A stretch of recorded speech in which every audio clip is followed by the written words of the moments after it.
Chapter 1.2, Day 1, we're looking at transformations of absolute value functions. So our focus in this chapter is transforming absolute value functions and not linear. So we're going to take a look at the essential question: how do the graphs of y equals f of x plus k, y equals f of parentheses x minus h, and y equals negative f of x compare to the graph of the parent function of f? So we're going to look at transformations of absolute value functions. Now we can do this in Desmos.com. At least if you still need to, you can definitely do that. So you can notice the pattern.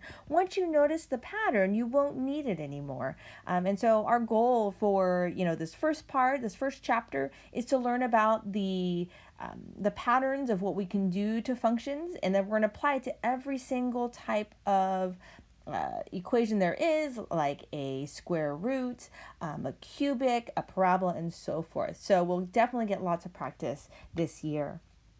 So let's look at graph of y equals absolute value of x.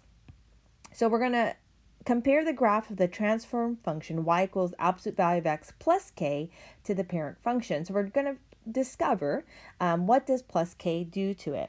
So let's graph y equals absolute value of x. You may draw it or do it in Desmos if you need to, but hopefully by now you are a little more comfortable in graphing the absolute value of x. It looks like a V. The main point is at the origin here, and then we can think about our slope for the parent function is up 1, right 1, and then up 1, left 1. So here is y equals f of x. Now if you enter this in Desmos, you can go to the next line and type in this equation, or just absolute value of x plus 2. And so what is that going to do to the graph? Plus 2. So if you graph it in Desmos, or maybe you already know that it's going to move every single point up 2 points. Okay? And so here is y equals absolute value of x plus 2. And so what happens?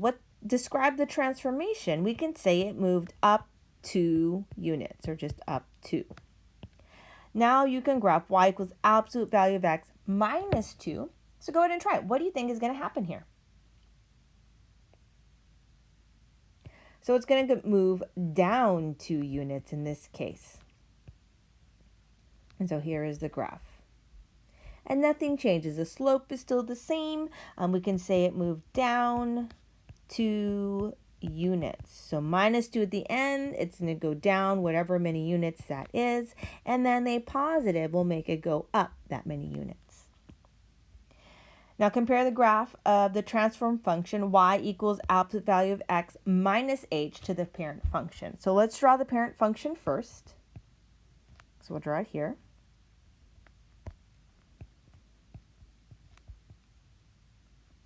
Now you can type it in Desmos.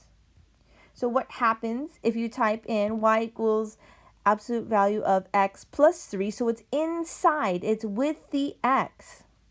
So you'll notice that it actually moves to the left 3.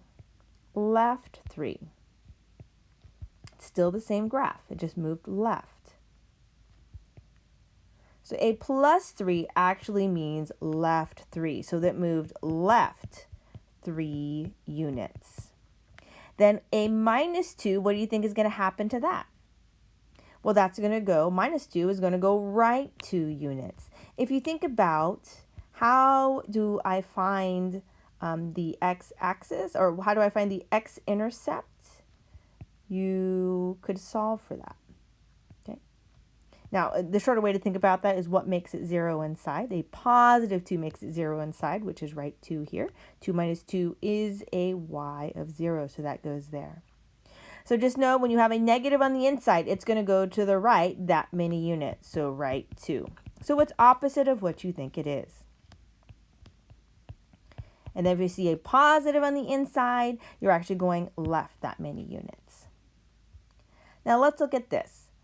Compare the graph of the transform function y equals negative absolute value of x to the parent function. We've done this already a couple of times, and that's okay. We can do it again. It's good to kind of group them all together. So we know that the parent function looks like this. It opens up here. Then if we have a negative x, if you need to, you can always graph it in Desmos. That's totally fine. But you'll notice that it just flips over. here. So it looks like this. So the transformation, now remember it has to be specific. We're going to say that it's reflected over the x-axis. So very specific about how it flips over the x-axis as opposed to the y-axis. So reflected over the x-axis. So let's summarize. How do the graphs of y equals f of x plus k compare to the graph of the parent function of f? So when we're adding at the end, we know that that is a vertical shift. If we have a plus k, that means it moves up. If it's a minus k, it's going to move down however many units. When it's inside, that is a horizontal shift, which means it moves left or right. So if you see a plus h in the inside, then that actually moves left. If you see a minus h, like a -2, a -3, that's actually going to the right. Now, how do the graphs of y equals negative f of x compare? So when the negative is here on the outside in the front, this is a reflection over the x-axis.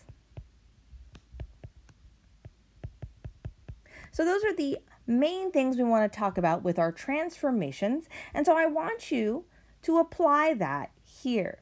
So we're going to look at, number one, where is it located? Is it inside with the x or outside, not with the x, right? Or is something happening to the outside here?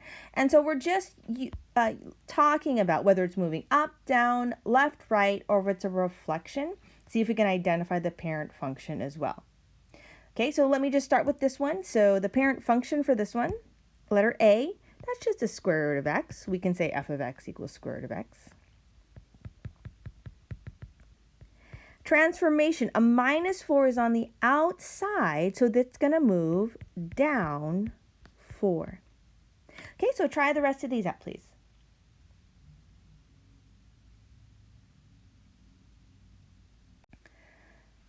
So hopefully you can identify the parent function here, this parent function, these are all square root of x. Now the transformation, now +4 on the inside. So if we look at it, the example up here, so it's inside, we see a positive value, that means it goes to the left. So this is actually left 4.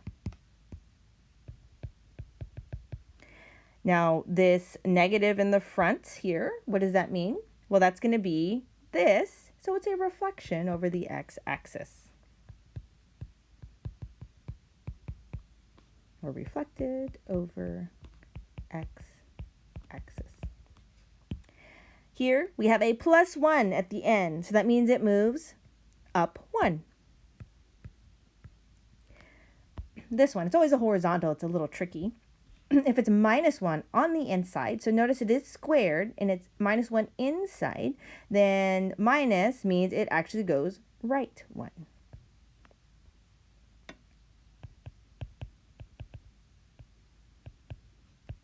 And the last one, that is also still a reflection over the x-axis. So it doesn't matter what we're working with. If we're working with absolute value of x, if we're working with square root of x, x squared, we could use x cubed. And then later on, we're going to look at some other types as well. But the same thing still applies to every single type of function, whether it's with the x, whether it's not with the x, outside, inside, and so forth. And so we'll do some more review on that. And then for homework, we get definitely some more practice in transformations of functions.